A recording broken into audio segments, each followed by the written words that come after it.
Buenas tardes a todos y gracias por estar aquí. Evidentemente hay muchas caras conocidas desde hace tiempo. Me vais a permitir en primer lugar, he puesto aquí el cartel de María Dolores Parra, no soy María Dolores Parra. María Dolores esta mañana me ha llamado con una vocecita muy pequeñita desde la cama. Tiene gripe. Quería venir y he sido yo el que la he convencido para que se quede en la cama. Yo estoy formado, algunos de vosotros lo sabéis, por la cultura francesa. Viví en Francia 37 años. En Francia está prohibido ir a un acto público cuando uno tiene gripe. Y además os puedo decir más, en las empresas con más de 50 trabajadores, el comité de empresa debe designar a una persona que vigila que no hay personas que tienen gripe que vienen a trabajar, para que no contamine a los demás. La he convencido, hubiese estado encantada de verdad de estar aquí, y os digo por qué.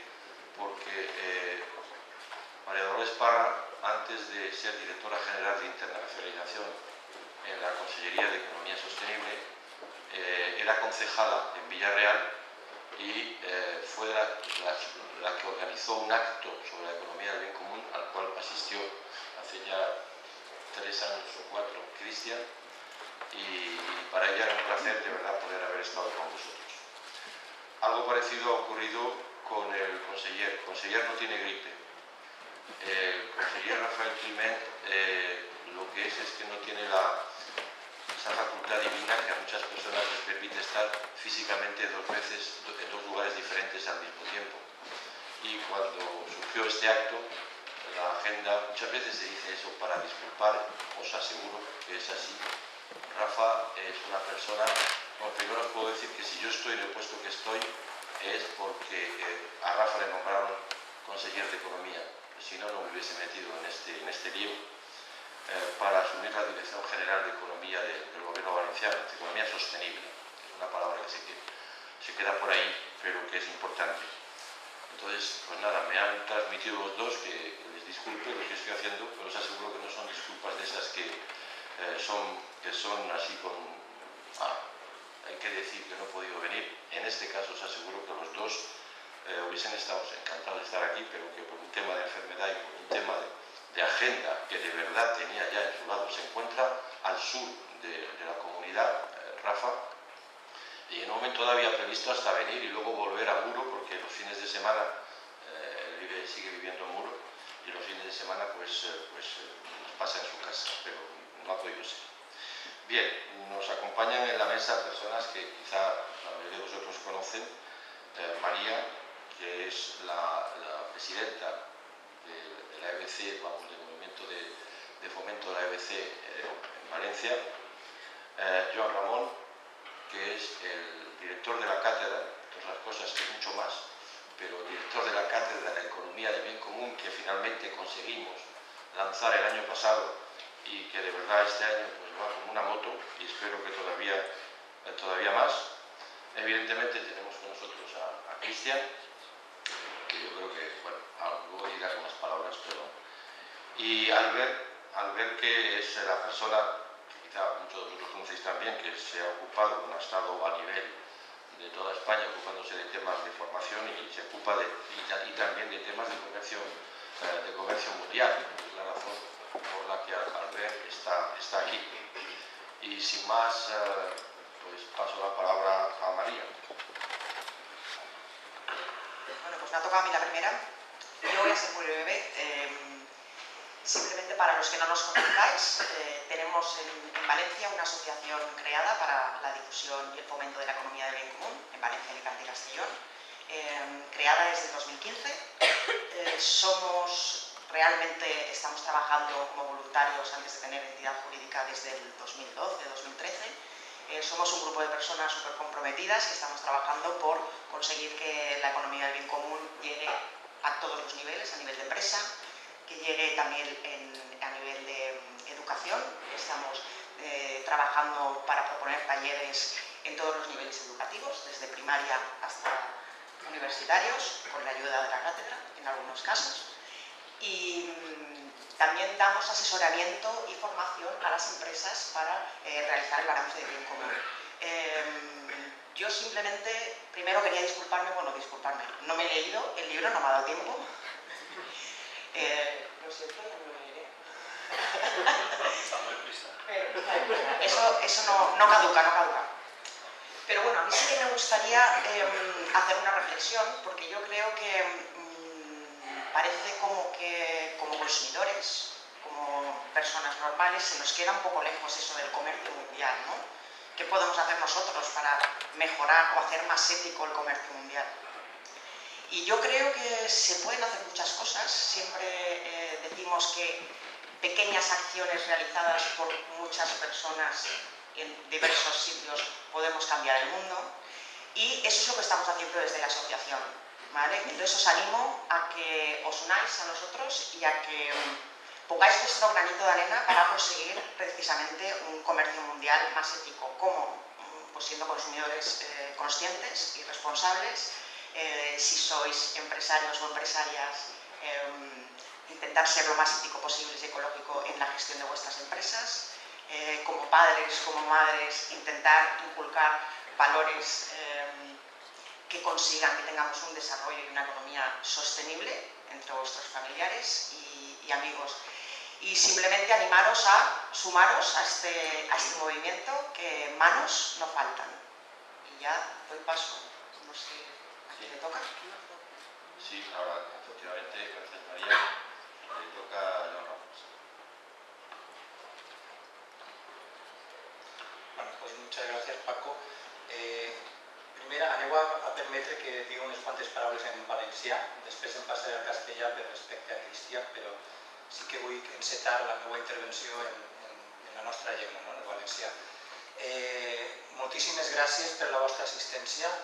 Em consta que així hi ha sensibilitats molt diferents. A tots ens uneix l'interès per les idees de Cristià, per el plantejament del model de l'economia del bé comú i en aquest cas concret per les seues aportacions, en aquest cas als temes de comerç mundial.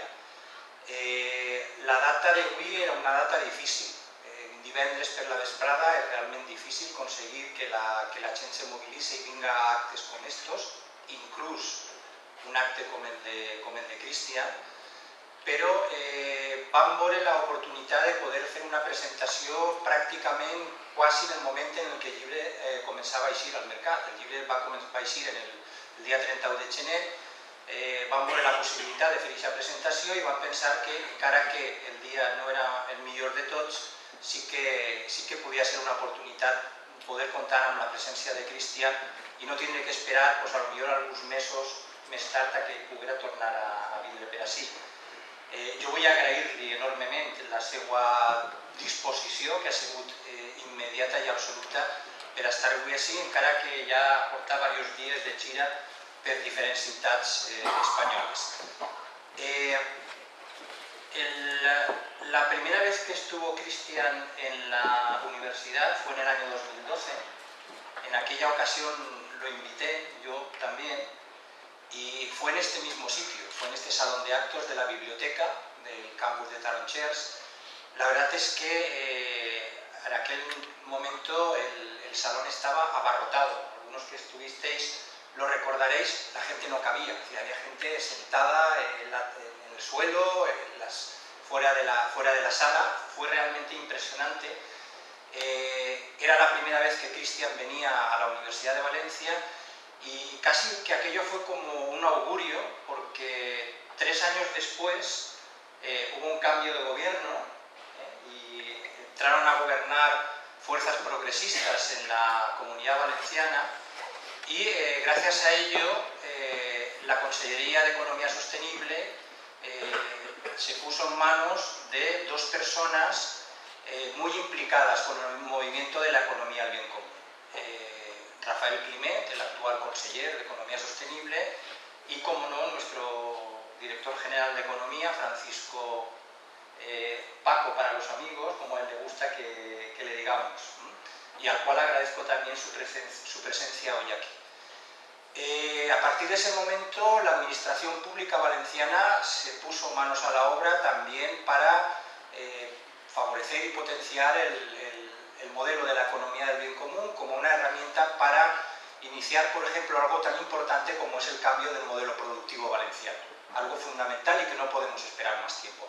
De hecho, tanto la Consejería de Economía Sostenible como la Consejería de Hacienda y Modelo Económico están trabajando en el tema. Hay un documento, eso Paco lo conoce mucho mejor que yo, pero la idea es ponerse ya manos a la obra y empezar de una vez por todas a cambiar este modelo, un modelo económico especulativo basado en la temporalidad y la precariedad, por un modelo asentado en el conocimiento, la innovación y este tipo de aspectos que son los que realmente favorecen la sostenibilidad del territorio, la sostenibilidad de las empresas, la sostenibilidad en general.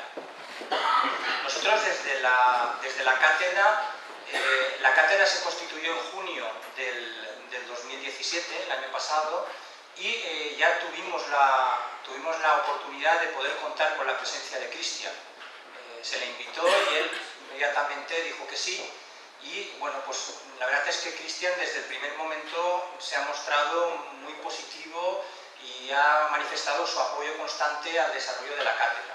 Desde la cátedra llevamos ya unos meses trabajando, hemos realizado actividades muy diversas, siempre lo hemos hecho con la colaboración y con el apoyo de la asociación o de la Asociación Valenciana per al Foment de la Economía del Bé Comú, que preside María, y a la cual también quiero agradecer su presencia en esta mesa hoy, al igual que también a Albert Llucian, además como experto de la asociación en temas de comercio mundial.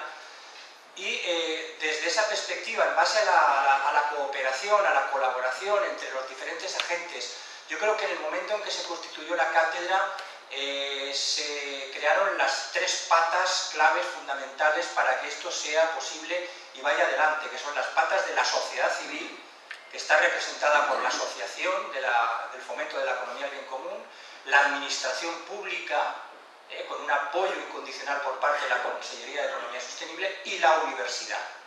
Faltaba la universidad y, por lo tanto, en el momento en que se constituyó la cátedra, digamos que se incorporó a ese movimiento de desarrollo del modelo de la EBC un agente que, desde mi punto de vista, era fundamental que estuviera también, aunque no en el primer momento, pues se ha sumado en un momento determinado, y a partir de ahí, pues digamos que entre todos estamos intentando consolidar este movimiento. Cada vez son más las empresas que están implantando el balance del bien común a través de la matriz, cada vez son más los municipios que están también implantando su balance del bien común. Os adelanto que el día 28 de febrero vamos a celebrar el primer encuentro de municipios del bien común en la propia Consejería de Economía Sostenible, al cual también estáis invitados, todas aquellas personas que queráis acudir.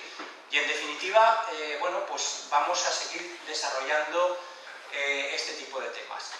No voy a hablar más porque habéis venido a escuchar a Cristian, simplemente decir que efectivamente, como él señala en su libro, Por un comercio mundial ético, que es el motivo de este acto, la presentación del libro, como aparece como subtítulo, como idea importante, el debate, cuando se habla de comercio mundial, no es un debate entre libre comercio y proteccionismo, sino que ha de ser un debate entre si el comercio es ético o no es ético.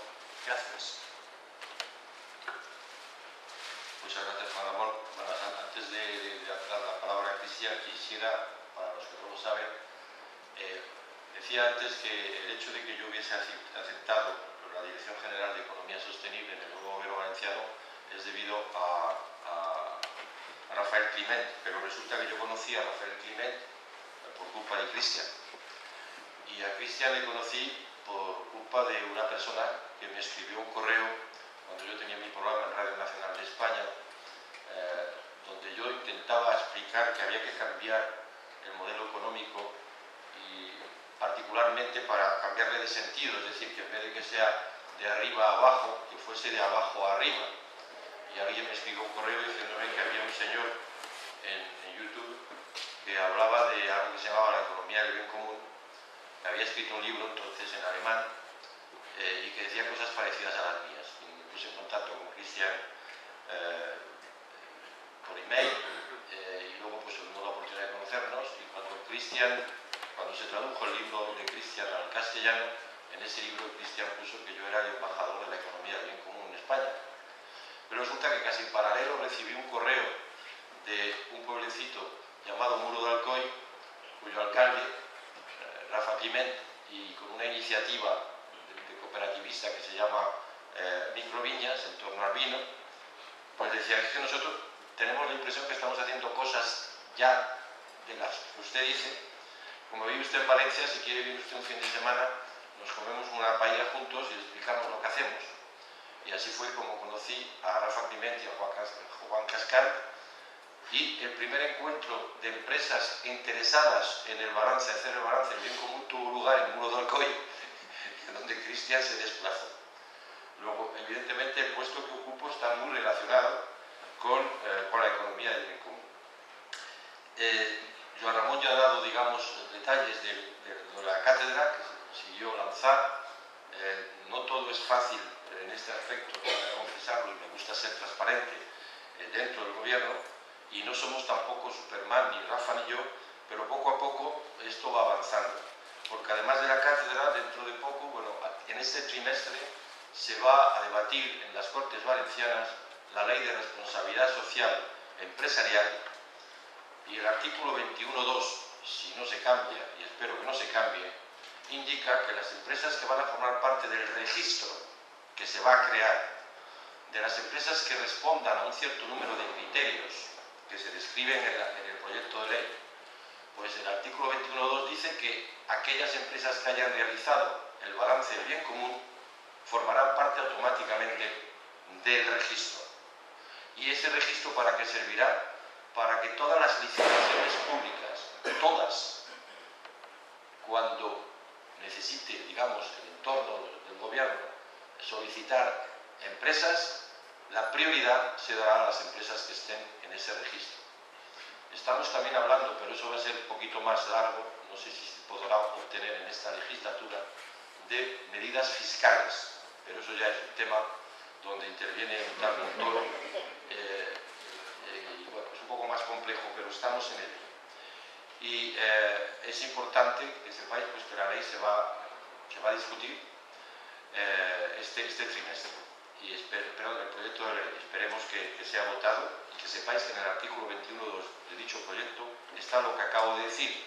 Pero no solamente eso, hemos podido lanzar ayudas, pequeñas ayudas, para las empresas. No vengo aquí a vender mi libro del gobierno, pero sí a describiros la realidad de lo que estamos haciendo. Ayudas para aquellas empresas que no dispongan, o que quieran promocionar, o que no dispongan de medios para poder hacer el balance. Hay ayudas para eso, ya hemos dado en el año anterior y se repetirá este año.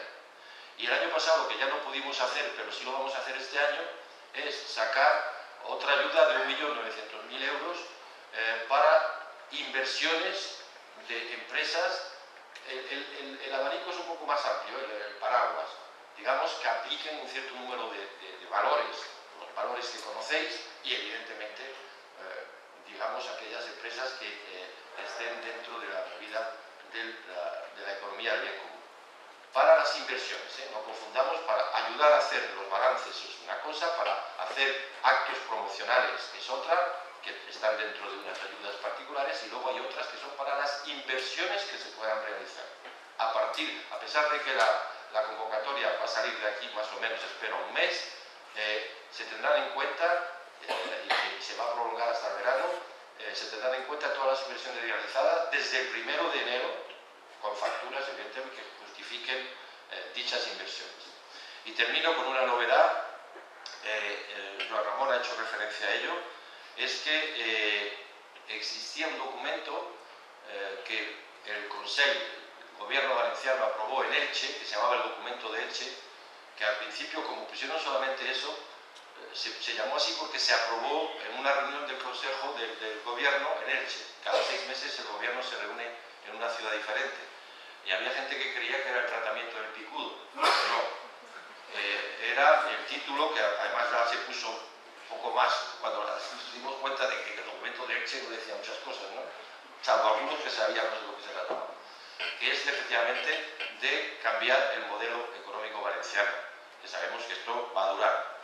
Y entonces ese documento, que además en la página 3 habla ya de un modelo económico con rostro humano y describe un cierto número de valores. Evidentemente habla de productividad, de conocimiento, los aspectos que ha dicho Joan Ramón, pero ese documento desde entonces ha sido actualizado. Y la novedad es que el jueves que viene se presentará a los medios de comunicación un tocho que es muchísimo más completo, que tiene como paraguas la sostenibilidad.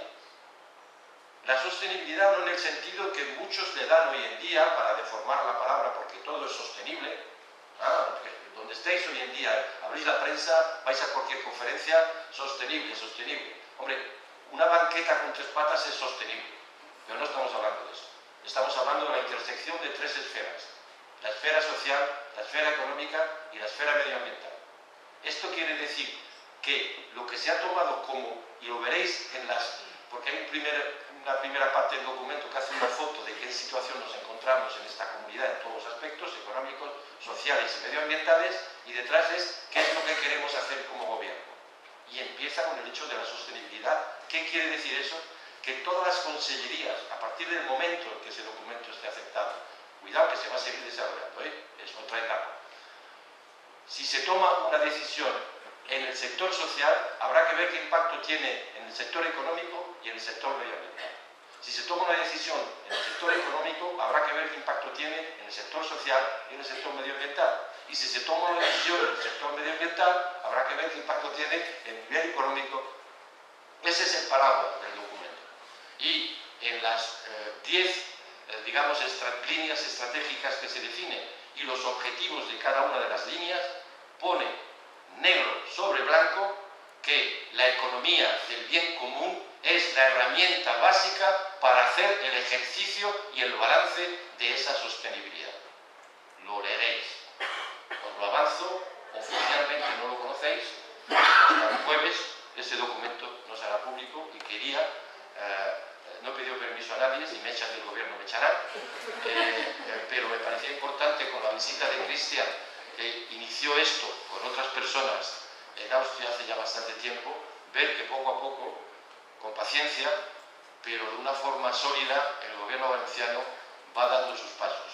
No todos los miembros del gobierno valenciano están todavía convencidos de esto, pero precisamente por eso consideramos y no queremos que nos aplaudáis ni nada, porque estamos haciendo el compromiso que hemos adquirido de hacer avanzar este modelo para que tenga rostro humano. Se va avanzando, y se va avanzando bien, con documentos oficiales, etc.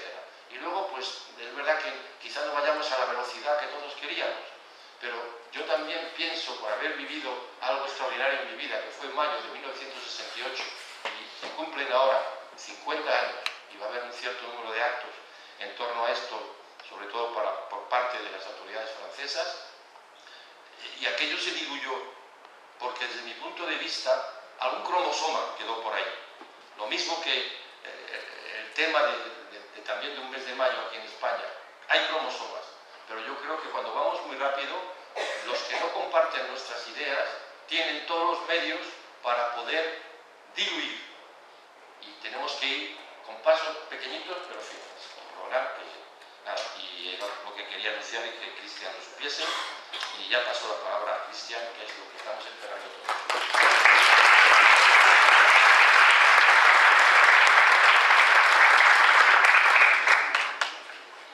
Estoy impresionado de seguir así, vas a hacerte conseller integral y Rafa universal. Ya no fragmentamos las competencias. Pues no sois Superman, pero sois un equipo obviamente muy eficaz y el equipo va creciendo. Esta vez me llama la cátedra, por primera vez, no me llamas tú, sino me llama la cátedra. Y la cátedra empieza a trabajar a nivel internacional. Estamos efectuando un proyecto de investigación de las ya más de 500 organizaciones quienes han realizado un balance bien común para evaluar los impactos tanto sobre los resultados éticos como los financieros de las organizaciones correspondientes, y tenemos muchos más planes, como solo uno, por ejemplo, la creación de una red internacional de cátedras EPC a nivel internacional. Parece que en Argentina vamos a ver la fundación de las próximas cátedras EBC.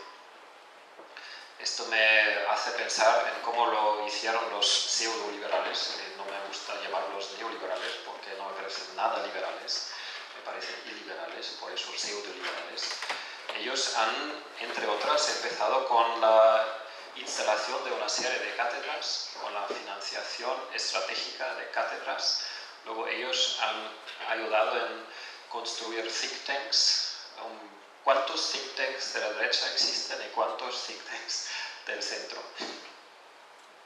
Yo creo que tan solo con ese, claro, que porque hace falta dinero para financiar un think tank. Luego los think tanks ofrecen sus expertos y sus expertas a los medios de comunicación, y el otro día el periodista de la contraportada de La Vanguardia dice: oye, ¿por qué me ofrecen una vez al año un tío como tú, mientras que cada semana me ofrecen tres tíos de los que siempre dicen lo mismo? Y yo le pregunto: ¿pero quién te ofrece estos entrevistados? Pues los think tanks, dice, ¿no? Eso me hace pensar cómo podríamos ver y desarrollar la estrategia más allá de las regiones y de las comunidades autónomas,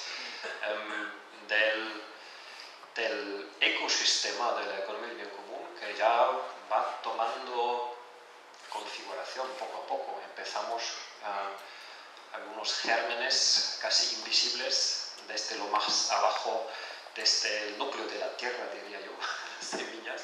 Y ahora estos gérmenes, estas hierbitas, puntitas de hierbitas, van transformándose en lo que mañana podría ser un ecosistema completo. Así que empezamos a imaginar conjuntamente ese ecosistema completo de mañana de las economías alternativas. Por supuesto que no solamente será la economía del bien común, sino toda una diversidad, toda una pluralidad de enfoques económicos alternativos, como has mencionado en varias ocasiones. Así que gracias de nuevo por la invitación a la cátedra, a Juan y a la Generalitat. Es una sorpresa que estoy de vuelta después de tan poco tiempo, porque no sabíamos que iba a salir el libro ahora. Pensaba que iba a salir en verano y de repente me avisan: oye, va a salir el libro. Por eso estamos aquí casi precipitadamente reunidos, y gracias por venir un viernes por la tarde cuando ya podríamos empezar la marcha o otras dedicaciones. Muy bien, pues yo con mucho gusto he venido de Santander. Yo estoy toda la semana en distintas ciudades de España. Hay un interés notable en la próxima pieza del rompecabezas, ¿no? Porque después del libro EBC, no sé cuántas personas me han preguntado: oye, ¿la EBC puede funcionar en un solo país? Aunque esto no se ha propuesto en ningún momento, porque es una idea universal, o bien se va a implementar a la vez en muchos países, y eso es lo que estamos observando. Cuando me preguntan ¿y quién está a la cabeza de la economía común? Pues no lo podría decir. Pues hay al menos 10 países que están a la cabeza en alguna dimensión, en alguna estrategia, en alguna implementación, en alguna co-creación. Y por supuesto siempre menciono a la Comunidad Autónoma de Valencia, que está con los proyectos, con la orden, con la ley, con el apoyo del modelo por parte de la Generalitat y con la cátedra, pero hay muchos otros países y muchas otras iniciativas quienes están a la cabeza en otros aspectos. Solo quiero mencionar uno que me llena de especial esperanza en estos días: es la presentación de los resultados del primer mayor proyecto de investigación sobre la economía del bien común por parte de 2 universidades alemanas. Ellas han trabajado con 8 empresas de las más grandes de Alemania, 3 de ellas cotizan en la bolsa de Frankfurt, y el estudio ha sido cómo sería si estas empresas hipertróficas implementaran el balance del bien común. Y la semana que viene vamos a presentar los resultados porque yo no fui parte del proyecto. Ellos van a presentar los resultados en una conferencia científica en Berlín, y con motivo de esa conferencia hemos convocado a 150 científicos en Alemania, quienes se han adherido conscientemente a la red científica afín a la economía del bien común en Alemania y Austria, y una veintena de ellos nos vamos a reunir para diseñar las líneas estratégicas, cómo desarrollar la EBC solo en el campo de la ciencia, ¿no? En la enseñanza, investigación, aplicación, desarrollo del fundamento teórico. Se critica mucho que EBC es un libro que todo el mundo entiende. Eso por un lado es una gran fuerza del libro, por otra parte es una gran debilidad, porque para aquellos que necesitan que esto sea un trabajo eminentemente científico, están echando de menos un fundamento teórico científicamente explicado, y esto es uno de los proyectos que ahora vamos a abordar con mucha ilusión. Bien, dicho eso, voy a ofrecer ahora esa falta de rompecabezas que solo está insinuado en la economía del bien común, la dimensión internacional de una posible economía orientada al bien común a nivel internacional. Pero también otro motivo por el cual ha sido un placer especial escribir este libro, y ese otro motivo es que yo creo que hay pocas ocasiones y pocos ejemplos con los cuales se puede mostrar magistralmente que el pensamiento económico en su corriente principal, que voy a denominar la ortodoxia, y para que por favor nadie que es economista se sienta ofendido, eso no es una generalización en absoluto, sino me refiero a la ortodoxia, a la corriente principal del pensamiento económico, de la teoría y de la ciencia económica en el campo de la teoría del comercio internacional. Y aquí encontramos algo que Pierre Bourdieu habría llamado un pensamiento único, que realmente no hay una pluralidad de enfoques y de teorías, sino una sola solución, que es el libre comercio, y quien no se adhiere a ese pensamiento único es automáticamente en un reflejo tachado de proteccionista. Eso es una situación, a mi juicio, muy rara y digna de ser analizada profundamente, lo cual quiero hacer. Aquí está el inicio, son los propios economistas, los más renombrados, quienes ellos mismos dicen que todos pensamos lo mismo. No hay pluralidad de perspectivas, de opiniones, de teorías, de enfoques en el campo del comercio internacional, sino todos pensamos lo mismo. Y casi nos educan a una religión. No son mis cualificaciones, no son mis palabras. Esto se puede encontrar en infinitud de ocasiones en los textos y en las palabras de los propios economistas. Los más renombrados, quienes han adquirido un supuesto premio Nobel para la ciencia económica, que sabemos que no existe. No voy a expandir ese tema hoy porque lo he expandido en otras ocasiones, pero aquí son dos de ellos que han recibido el premio del Banco Central Sueco para la ciencia económica, ¿no? Y yo creo que sus palabras son muy claras. Y quien no está, sí quiero, porque la recuerdo, una cita de Samuelson. Samuelson sigue siendo el autor de libros de texto de macroeconomía o de introducción en la ciencia económica más exitoso de todos los tiempos. No hay ningún autor que ha vendido más libros de texto, quien ha sido el inicio y la introducción en la ciencia económica de mayor transigencia que Paul Samuelson. Y él ha dicho no solamente que no hay alternativas, sino que si hubiese falta una nueva teoría sobre el comercio internacional, la habría escrito yo, pero no hace falta.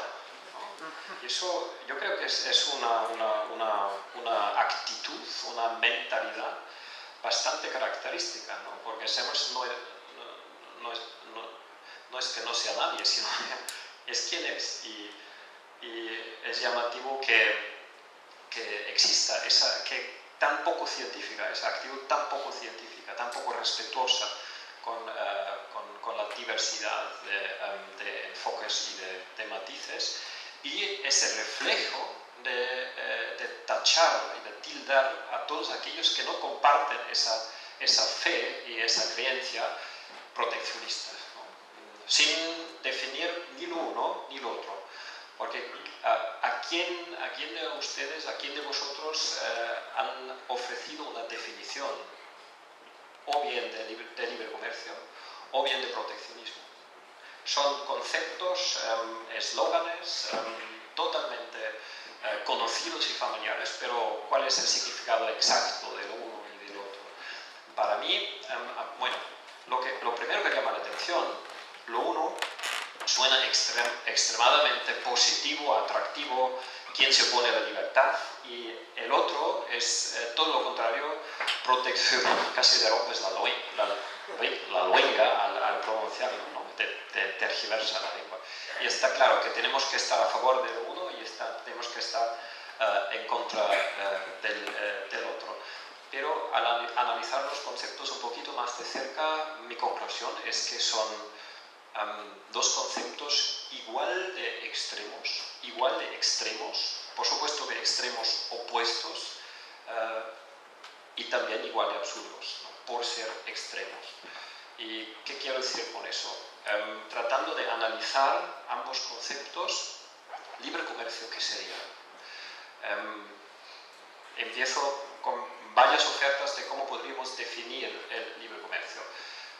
Empiezo con una observación. Si los productos que en su fabricación violan los derechos humanos, disrespetan las normas del trabajo, destrozan el medio ambiente, aceleran el cambio climático, socavan la democracia, disparan la desigualdad y discriminan contra minorías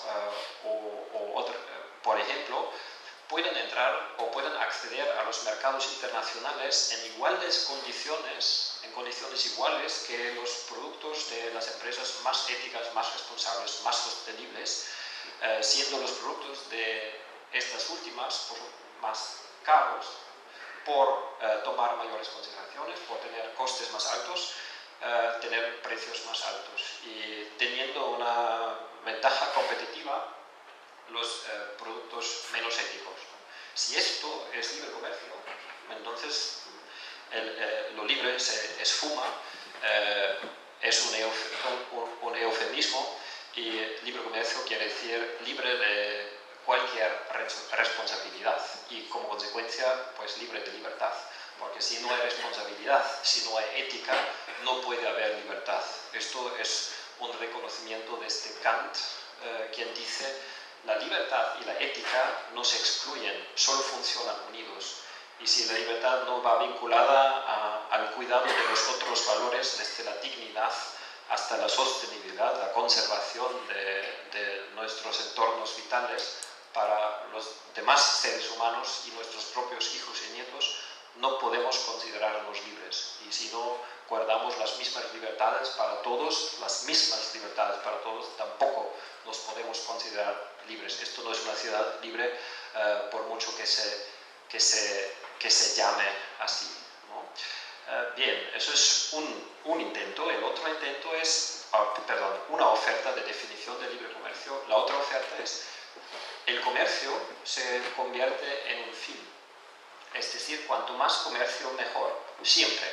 No importa todo lo demás, ¿no? Si respetamos los derechos humanos, si los violamos, si aceleramos el cambio climático, si lo paramos, si disparamos la desigualdad, si la limitamos, ¿no?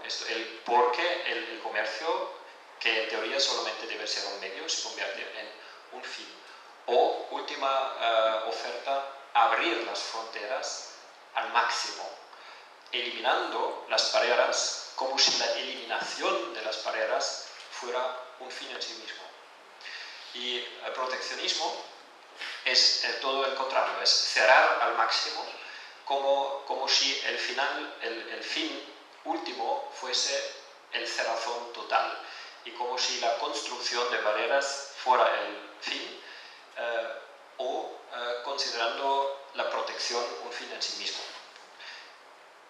Espero que se entienda. Son dos extremos opuestos, pero yo creo que este es el significado de estos dos conceptos que tanto dominan el debate político sobre la política comercial actual y me parecen igual de absurdos. El problema es que mientras el libre comercio existe, porque el derecho internacional lo está implementando, pero el concepto es un eufemismo, el proteccionismo ni existe. Enséñeme un país que tenga el objetivo cuanto más cerrado mejor, cuanto menos comercio mejor, cuantas más barreras al comercio mejor. No existe, nadie dice eso, nada, pero la palabra proteccionismo significa exactamente eso. Y se aplica a todo y a todos los países, ¿no? Si Estados Unidos tiene un déficit comercial gigantesco y tratan de reducirlo un poquito, eso es proteccionismo, que no es cierto, ¿no? Si algunos países quieren proteger, vamos a ver. Todo esto son ejemplos de que determinados países pueden tratar de proteger algo digno de proteger, de ser protegido. Como consecuencia, no son proteccionistas, sino simplemente protegen algo que tiene un valor mayor que más comercio. Y esas medidas de protección, pues, se toman para todos estos fines y no merecen el nombre de proteccionismo.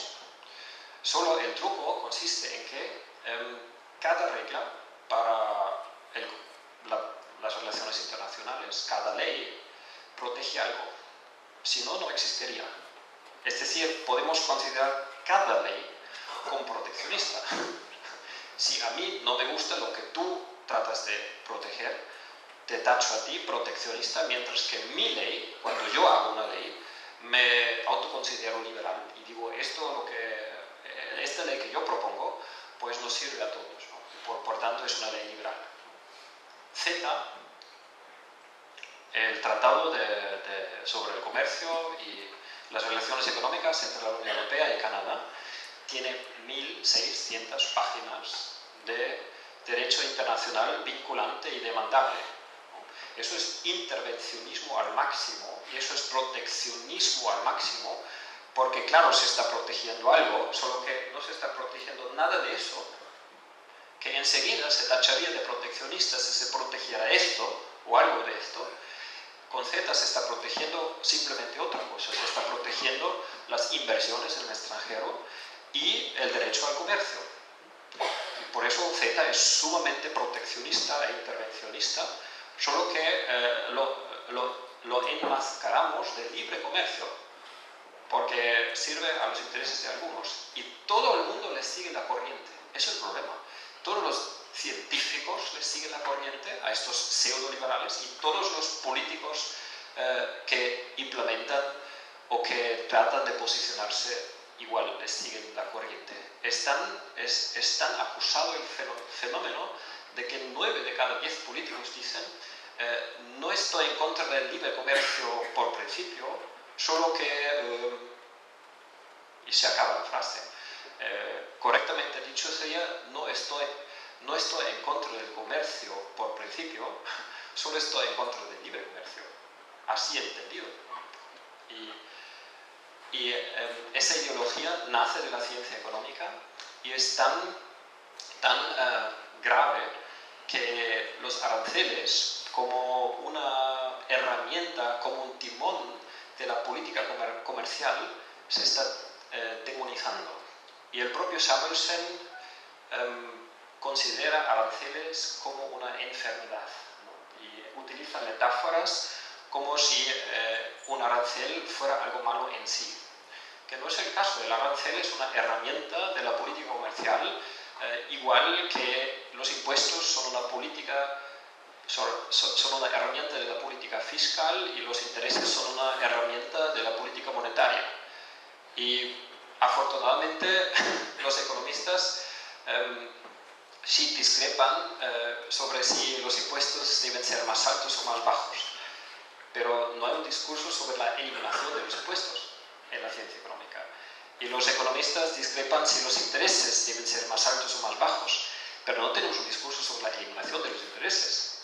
Sí tenemos un discurso sobre la eliminación de los aranceles, no solamente en la ciencia económica, sino que también tenemos una infinidad de acuerdos internacionales con quienes están orientados a la eliminación de los aranceles como si fueran un mal o una enfermedad. Y esto es una de las victorias de la ideología pseudoliberal, quien está impulsando los intereses de aquellos que realizan comercios e inversiones transfronterizos y quieren imponer estos intereses sobre los valores de verdad, como lo son los derechos humanos, los derechos de los trabajadores, los derechos de los consumidores, la salud, la protección del medio ambiente, los derechos, la protección del clima, la distribución justa o la cohesión social o la diversidad cultural.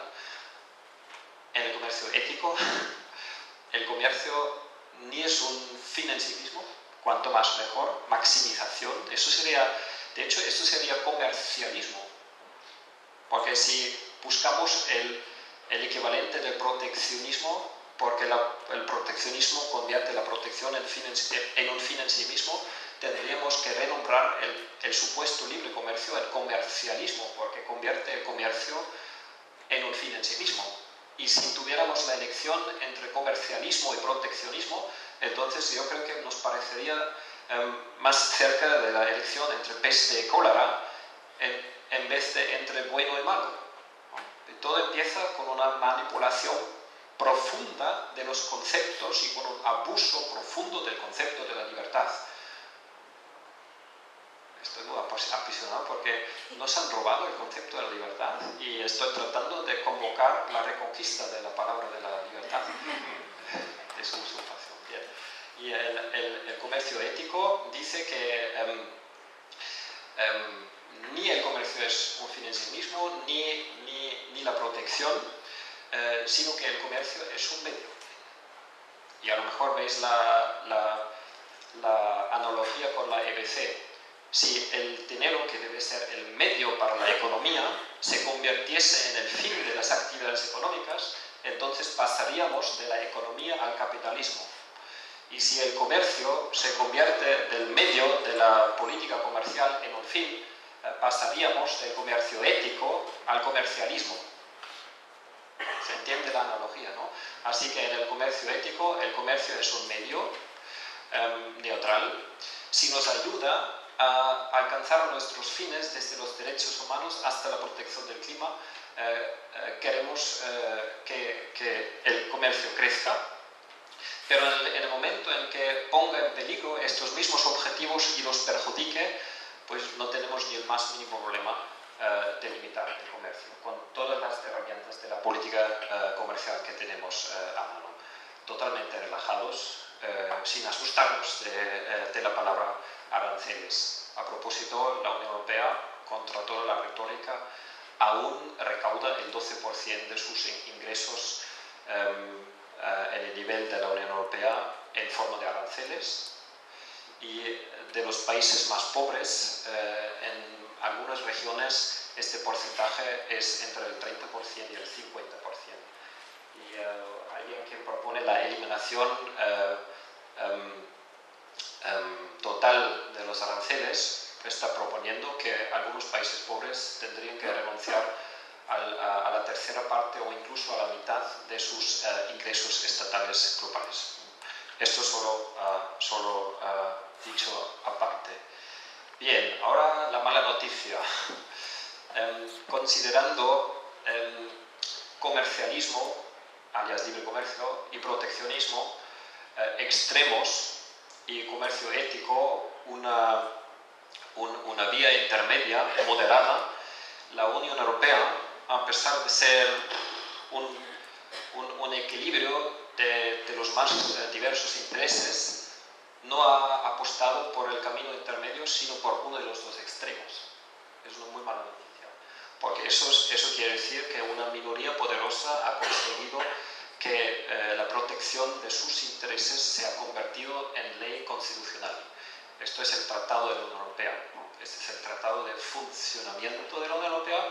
Sabemos que desde que el Tratado de Lisboa reformó los dos grandes tratados de la Unión Europea, el Tratado de la Unión Europea, que es el más flaco, pero el principal lo podríamos considerar la parte constitucional de los dos, y luego el más voluminoso Tratado sobre el funcionamiento de la Unión Europea. Y buscando el objetivo de la política comercial, en el segundo encontramos esto, ¿no?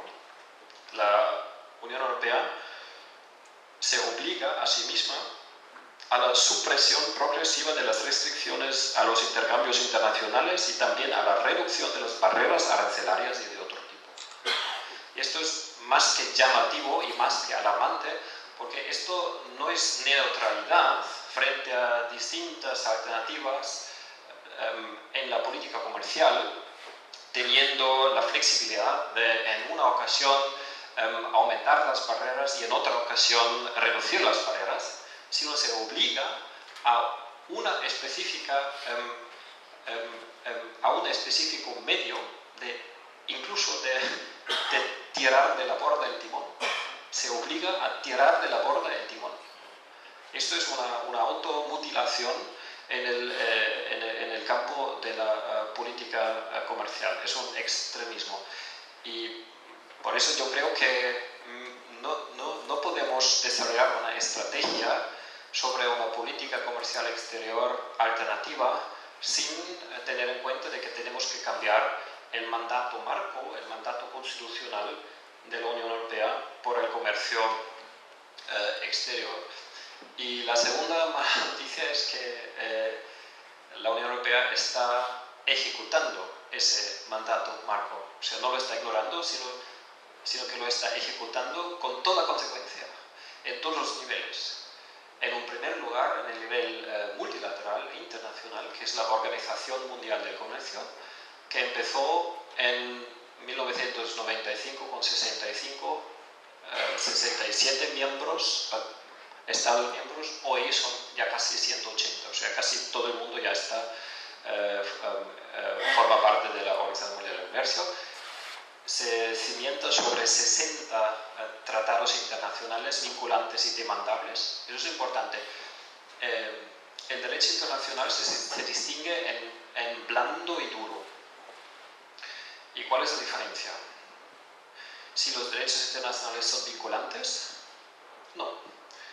Porque los blandos también son vinculantes. Pero los blandos se convierten en duros cuando son demandables. Cuando se puede poner una demanda ante un tribunal internacional. Y con la mayoría de los acuerdos de las Naciones Unidas, empezando por los derechos humanos, los derechos del trabajo, la protección del medio ambiente, la protección del clima, no existe tribunal internacional ante el cual nadie pueda presentar una denuncia. Una excepción importante, cuando los estados violan los derechos humanos, sí hay un tribunal internacional. Pero cuando las empresas violan los derechos humanos a nivel internacional, no existe un tribunal. Y por eso los derechos humanos son derecho blando y no duro. El derecho económico internacional es duro porque es demandable. Hay un tribunal. En la OMC los estados miembros se pueden demandar mutuamente, y en el carril de más rápida velocidad, no sé cómo se dice, pues pueden incluso las propias empresas presentar una demanda, pueden entablar acción legal directa contra los estados quienes concluyen los acuerdos sobre el libre comercio, entre comillas, y la protección. Ahí ya lo dice la palabra, la protección de las inversiones en el extranjero. Pueden entablar esas demandas directamente. Y un detalle, la Unión Europea, que ahora está negociando con Estados Unidos, TTIP, con Canadá, CETA, con Japón y más de 30 otros países, lo está haciendo desde hace el 2007. ¿Por qué? Desde el 2007, porque en la parte constitucional de la Unión Europea, en el Tratado sobre la Unión Europea, hay algunas directrices generales sobre la acción exterior de la Unión Europea, a la cual pertenece la política comercial. No solamente la política de seguridad, sino que también la política comercial. Y en estas directrices generales se dice muy explícitamente que la Unión Europea da prioridad a las negociaciones a nivel multinacional, no al nivel bilateral. Incluso dice explícitamente que da prioridad a las Naciones Unidas y no a foros fuera de las Naciones Unidas, como el de la OMC. No forma parte, la OMC es fuera de las Naciones Unidas, no tiene que ver, ¿no? Y tomando en serio la parte constitucional del Tratado de la Unión Europea, pues yo pongo en duda que esto es tanto formar parte de la OMC sea compaginable con el Tratado de la Unión Europea, como pasar a los carriles bilaterales solo porque dentro de la OMC la Unión Europea no consigue eliminar las barreras contra el comercio con la velocidad que le gustaría. Porque por eso se llaman OMC Plus, esos acuerdos bilaterales, porque pueden eliminar más barreras de las cuales han conseguido eliminar dentro de la OMC. Y de eso se trata. Y en ese respecto, ojo, cuando salimos a la calle y tratamos de parar CETA o TTIP, la Comisión Europea no tiene otra que decir escucho lo que gritáis, pero yo estoy obligada por el tratado de seguir liberalizando y eliminando las barreras contra el comercio con no solamente 40, sino 193 estados, porque solo cuando el último obstáculo contra el libre comercio esté eliminado, solo entonces yo he cumplido mi deber de implementar el Tratado de la Unión Europea. Esa es la actitud legalmente correcta de la Comisión Europea. Y por eso, para mí, yo creo, subrayo la importancia de no solamente tratar de parar a CETA y TTIP, totalmente correcto, muy importante, sino que también empezar a pensar cómo podemos cambiar ese artículo 206 del Tratado sobre el Funcionamiento de la Unión Europea. Bien, y el carril de velocidad rápida también se puede medir en el número de las demandas legales. Ya las bilaterales ya son bastantes más que las de Estado contra Estado. Las bilaterales, las famosas ISDS. Y cuando se pregunta a los negociadores por qué les importa tanto esa posibilidad de que las empresas canadienses o de cualquier otro país tengan la posibilidad de demandar directamente a la Unión Europea o los Estados miembros, nos contestan, pues las queremos proteger de la expropiación. Y digo, ojo, la expropiación, ¿la Unión Europea suele expropiar a las empresas o qué? Y si existe la ocasión de hacer una segunda pregunta, pues dice, pues en los años 60 del siglo pasado hubo un régimen en Irán donde se expropió a una petrolera estadounidense. Esa es la respuesta que te dan. Hace 50 años hubo un régimen, no sé, no quiero calificarlo, pero que hizo una expropiación directa. Pero aquí no estamos hablando de expropiación directa, estamos hablando de expropiación indirecta. ¿Y eso qué es? Eso es todo. Cualquier cosa que un gobierno decide que no le gusta a una empresa, esta se percibe expropiada de forma indirecta y puede poner una denuncia. El gobierno alemán ha decidido finalizar la energía nuclear. Por supuesto que no le gusta a la compañía sueca y está demandando 6.000 millones de euros de indemnización. En el ejemplo de Ecuador, la petrolera estadounidense ha violado sus obligaciones bajo la licencia de extraer el petróleo en la selva ecuatoriana, una clara violación que ha sido reconocida por el Tribunal Internacional, pero la ha considerado desmesurada y ha puesto una demanda en el Tribunal Internacional, ha ganado el caso y la sentencia contra el Ecuador es que tiene que pagar 2,4 mil millones de dólares de indemnización contra la PEPSI. Yo creo que es el 130% de lo que gasta el Estado de Ecuador en profesores de educación. Pero sí, eso es derecho. Y ahora algunos países latinoamericanos han salido de este tipo pero la Unión Europea, en vez de terminar eso y de eliminar la posibilidad de poner una demanda contra expropiación indirecta, en vez de eliminar eso, están ahora proponiendo que se establezca un nuevo tribunal internacional para la protección de los inversores. ¿Y quiénes son los inversores? Pues las empresas transnacionales, que ya son demasiado poderosas y que son las últimas que ahora necesitan de derechos adicionales. ¿Quién necesita derechos adicionales ahora? No las personas legales, sino las personas naturales, que somos los seres humanos, que somos nosotros. Lo que hace falta es un tribunal internacional para la protección de los derechos humanos cuando las inversoras y cuando las empresas transnacionales las violan. Esto hace falta. Y la propuesta existe. Yo conozco personalmente a los expertos que han propuesto los estatutos para tal tribunal, pero los gobiernos de la Unión Europea ni les hacen caso, los ignoran completamente.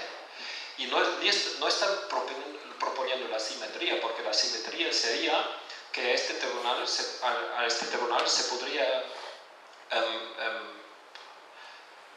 llamar cuando los seres humanos sienten violados sus derechos humanos de forma indirecta. ¿Qué sería eso, no? Un ser humano, un trabajador, un consumidor, un vecino, un ciudadano, percibe violado sus derechos humanos por una transnacional de forma indirecta. Esa sería la asimetría legal a lo que ya existe para las personas legales, para las personas naturales. Y ni siquiera existe la posibilidad de demandar a esa transnacional si viola los derechos humanos directamente. Los derechos humanos no solamente declarados, sino garantizados en acuerdos internacionales vinculantes, pero no demandables. Por eso el derecho internacional blando y no duro, ¿no? Y esto es el trasfondo de la alternativa, que empieza con una reforma del artículo 206 del Tratado sobre el Funcionamiento de la Unión Europea. Propongo la siguiente reformulación. La Unión Europea contribuirá a la implementación progresiva de los derechos humanos, la protección del medio ambiente y el clima global, a la cohesión social y a la justa distribución, así como a la diversidad cultural, al bien común global. Y la última frase, casi es la que más me importa: el comercio es un medio para alcanzar estos fines. Está claro que podemos utilizar las herramientas de la política comercial en cualquier dirección, ¿no? Depende de cómo alcanzamos más eficazmente nuestros fines. Y ahora, imaginaos, si los ciudadanos pudiéramos elegir entre ambas opciones, vale.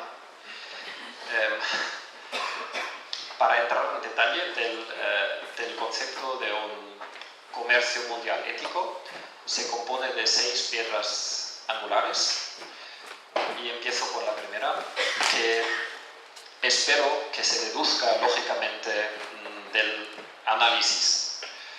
La primera pieza angular consiste en la propuesta de volver al nivel internacional, es decir, de prohibir a los acuerdos bilaterales, a no ser que nuestros representantes tengan la excepción explícita por la instancia soberana, que somos nosotros. O sea, los gobiernos nos tienen que explicar, bueno, contra el Tratado de la Unión Europea que dice que debemos dar prioridad a las negociaciones multilaterales y en el seno de las Naciones Unidas, aquí tenemos un caso donde una excepción nos parecería justificada y razonable.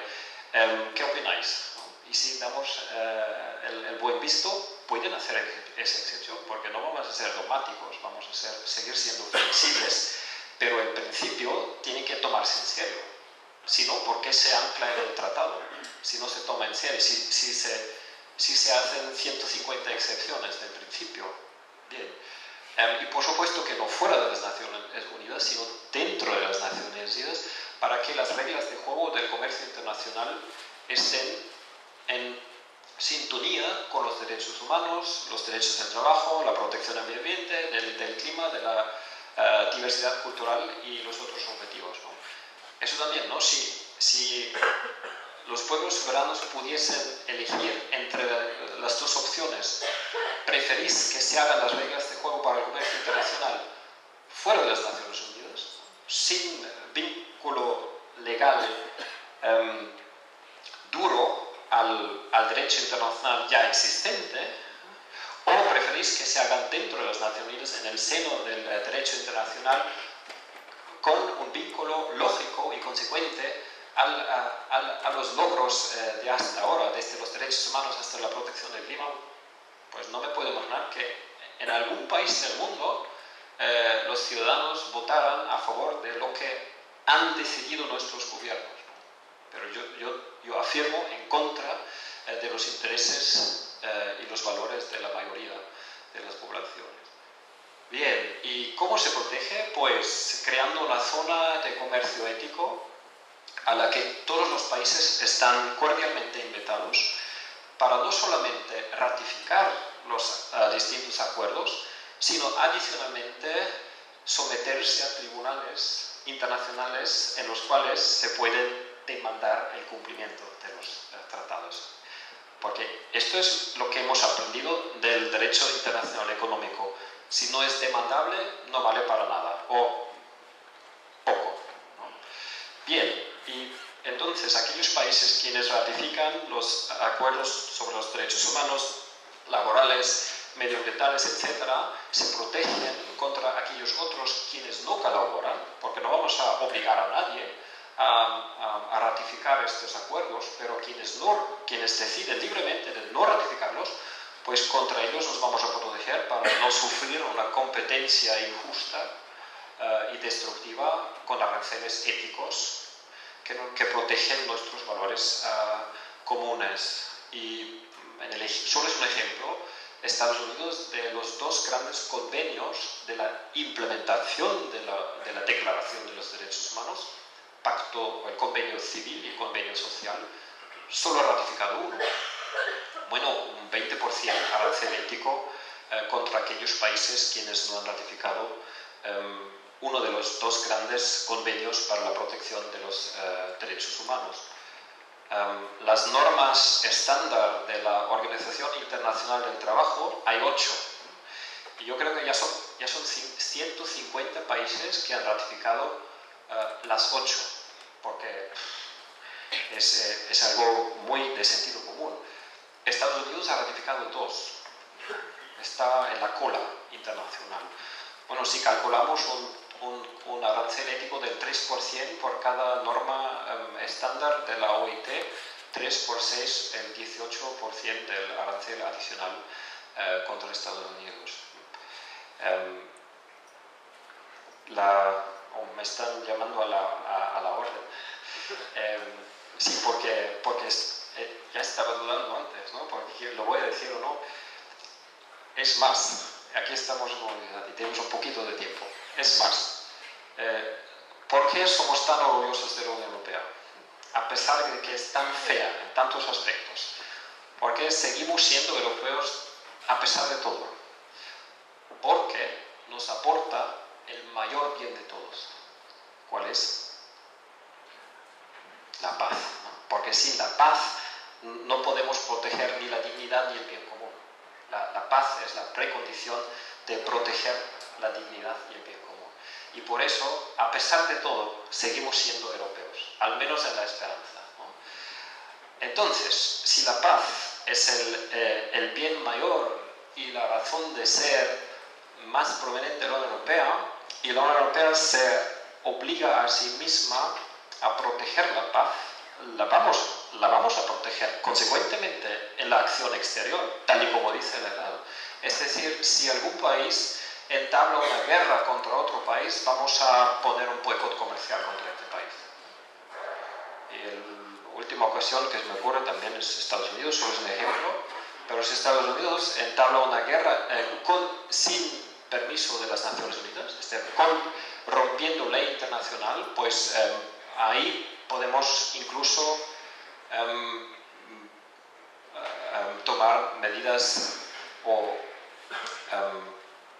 construir obstáculos al comercio más drásticos para proteger la paz. En vez de enrollar la alfombra roja, llamándose TTIP, llamándose bajo el título de libre comercio, ¿no? Esto sería proteger consecuentemente los valores y los objetivos del Tratado de la Unión Europea.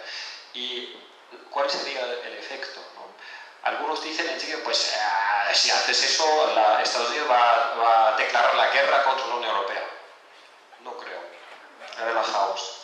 Yo creo lo que pasaría sería que los ciudadanos de Estados Unidos, que en su gran mayoría apoyan los derechos humanos, apoyan los derechos del trabajo, apoyan la protección del clima, pues encontrarían una forma de democracia más funcional, más eficaz, para que el gobierno no pueda decidir constantemente en contra de los intereses y valores de la mayoría de los ciudadanos. Yo creo que esa sería la consecuencia.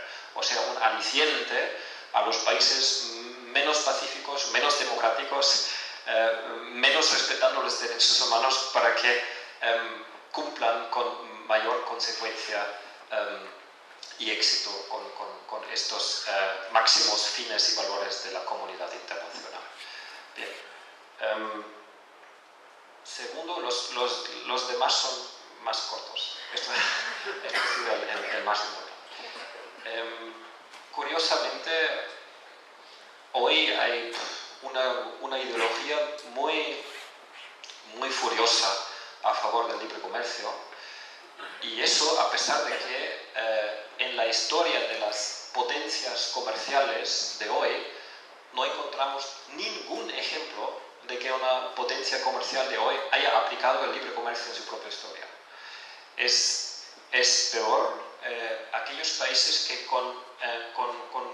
en voz más alta proclaman hoy el libre comercio han aplicado no el proteccionismo, porque el fin no fue cerrarse, sino protección, medidas de protección de sus industrias nacientes, y destacando entre ellas Estados Unidos, que algunos historiadores de economía de los más renombrados llaman a Estados Unidos por ello la madre patria del proteccionismo industrial.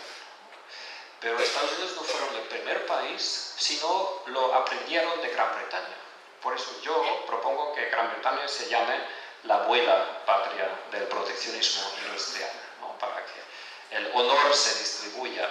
Y Alemania casi también le gana terreno a Estados Unidos. También había aprendido la protección de sus industrias nacientes. Estados Unidos aplicaba un arancel durante más de 100 años hasta finales del siglo XX. O sea, hasta hace anteayer, un arancel medio del 40%, y Alemania, copiando a Inglaterra, del 60%. Si no, la temprana industrialización de Alemania y la preparación de ser una potencia industrial y hoy campeona de exportaciones no habría sido posible. Y entonces, ¿por qué predicáis el libre comercio a los demás? Porque el libre comercio es el proteccionismo de los países ricos, dice Vandana Shiva, lo conocéis, esa famosa cita, ¿no? Hay que conocer el contexto, el trasfondo y el contexto para entenderla. Porque ¿por qué sería el libre comercio el proteccionismo de los países industrializados? Pues conociendo su historia, entendiendo la doble retórica. Y vamos a la tercera, que es la continuación de la segunda. Yo no solamente permitiría a los países más pobres aplicar las mismas medidas que los países ricos han aplicado en su historia, y eso de momento es muy importante en el caso de las relaciones económicas entre la Unión Europea y los países africanos.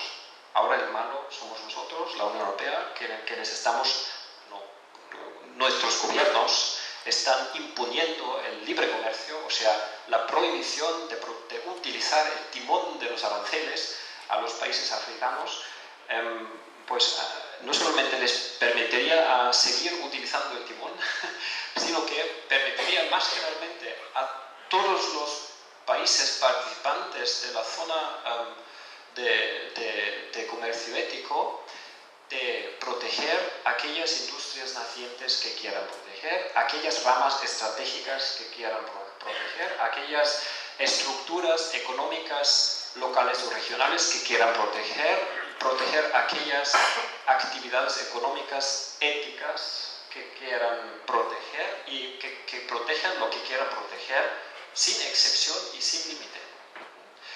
En otras palabras, dejarles la total libertad de ser lo abierto o lo cerrado que quieran.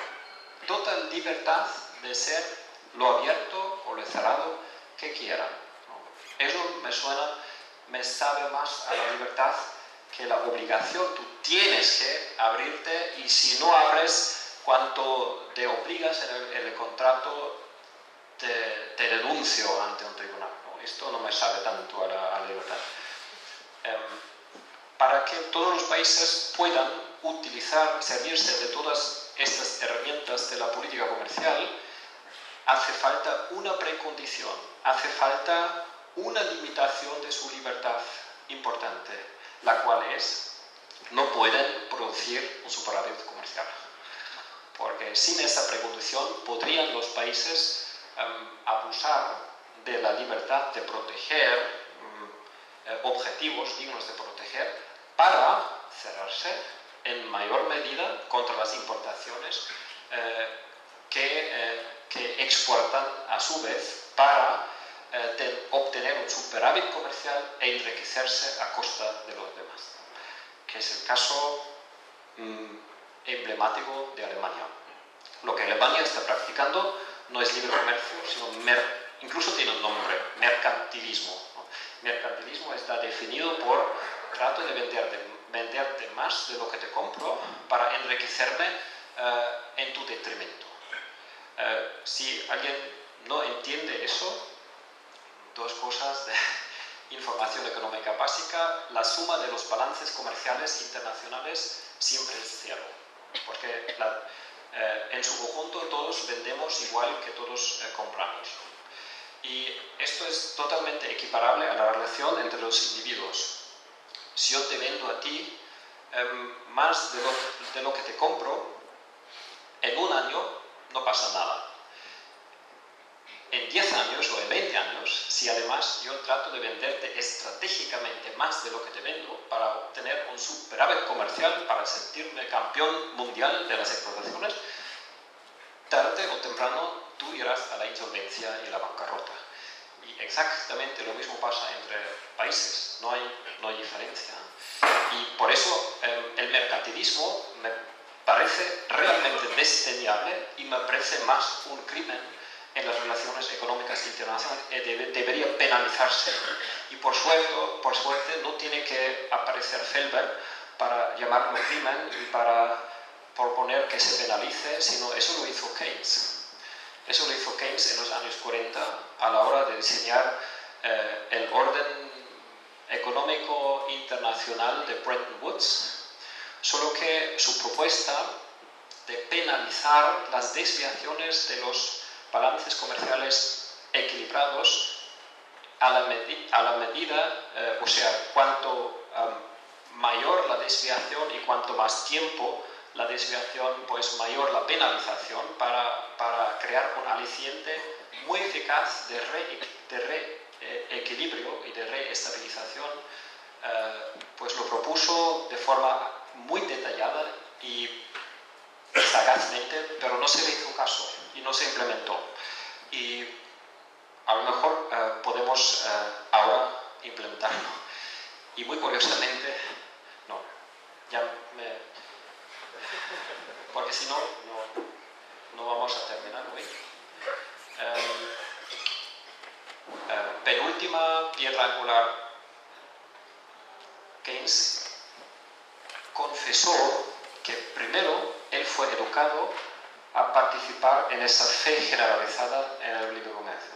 A lo largo de su vida cambió de opinión y hizo un argumento a favor de dar prioridad a los lazos económicos locales y regionales.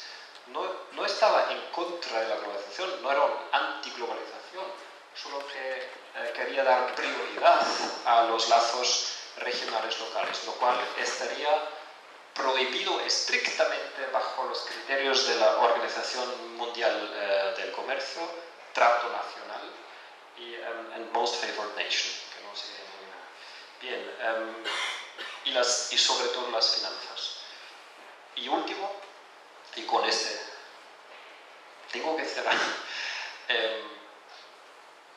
podemos hablar de la libertad en dos condiciones. Solo si la libertad es el valor de la libertad está unido a los otros valores fundamentales, Kant. Y segundo, solo si garantizamos las mismas libertades para todos. Con esto todos están de acuerdo. Es decir, la primera pieza de un mercado mundial que podríamos denominar libre es evitar que el poder se concentre.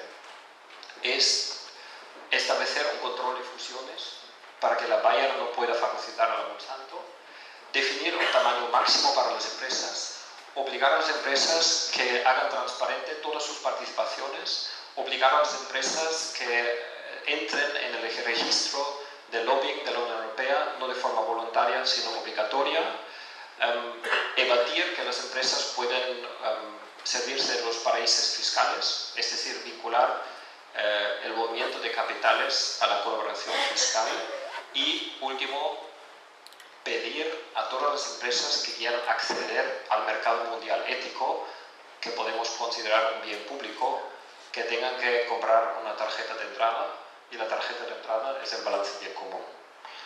Y todo lo que he dicho hasta ahora, y a lo mejor ya os está pues saliendo humo del coco, pero todo lo que he dicho ahora podemos hacer de forma muchísimo más pragmática y fácil, simplemente pidiendo a las empresas que tengan que hacer un balance de bien común. Y cuanto mejor el resultado del balance de bien común, más libre su comercio y más fácil el acceso al mercado mundial ético, aprovechar de ese bien público de un mercado internacional, y cuanto peor el resultado del balance del bien común, pues menos libre el comercio y más caro el acceso al mercado mundial ético y mayores los aranceles u otro tipo de regulación de los mercados. Y yo creo que lo dejo ahí porque sobre los procesos democráticos, cómo lo podríamos decidir nosotros mismos, ya he hablado en varias ocasiones. Si existiera la necesidad de volver a escucharlo, aquí estoy para hablarlo con mucho gusto con ustedes. Pues muchísimas gracias por la paciencia, por escuchar la propuesta.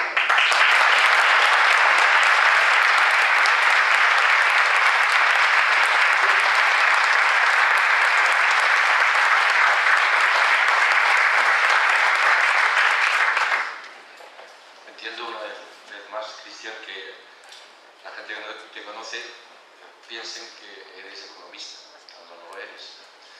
Pero yo creo que muchos economistas deberían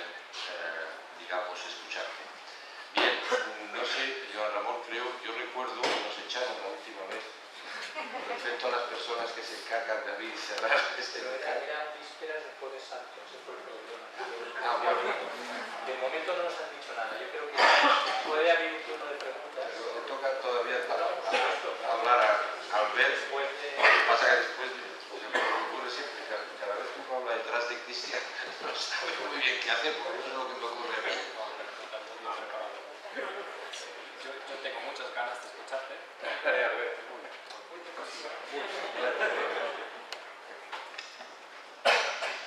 ¿Se oye? Este es el problema.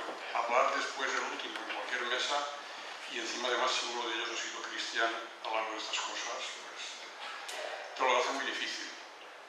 Decir, Paco ha dicho que soy experto. No soy experto. Lo que ocurre es que soy economista y desde siempre, desde muchísimos años, estos temas globales me han interesado. He leído, he estado en grupos, entre ellos, por ejemplo, decir que el grupo que hay en Valencia, hay una plataforma que se llama Campaña No al TTI, y hay unas 35 o 40 plataformas valencianas que están en estos temas, entre los cuales aquí hay también el